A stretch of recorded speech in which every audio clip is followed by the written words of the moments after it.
Avtomat korobka moyini vaqtida almashtirmasa, bu jiddiy muammolarga olib kelishi mumkin. Avtomat korobka moyini almashtirmasa, qanday muammolarga olib keladi? Hozir ko'rib chiqamiz. Moy xususiyatlarini yo'qotadi, qalinlashadi va qora tusga kiradi. Ishqalanish xususiyati kamayib ketadi, moy quyuq holatga kelib qoladi. Buning natijasida korobka tez qiziydi va ichidagi shesternalar yeyilib ketishi mumkin. Korobka ichida mayda strushkalar, temir parchalari yig'ila boshlaydi. Bu temir parchalari gidrotizm yo'llarini yopib qo'yadi. Natijada korobka uzatmalari almashtirishi sekinlashadi yoki umuman ishlamay qolishi mumkin. Korobka moyi vaqtida almashtirilmasa, mashina siltanib yuradi.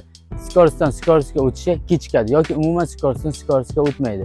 Bu muammo korobkani remont qilishga yoki umuman almashtirishga olib kelishi mumkin. Bu juda qimmat turadi. Korobka moyini har 40 ming 50 ming atrofida almashtirish kerak. Bu videoni korobka moyi esdan chiqib ketgan yoki sirog o'tib ketgan do'stlarga yuborib qo'ying. Korobkalarga qanaqa moy qo'yish kerak, necha litr moy qo'yish kerakligini bilmoqchi bo'lsangiz, kommentariylarga mashinalarning modelini yozib ketinglar, biz to'liqroq ma'lumot beramiz.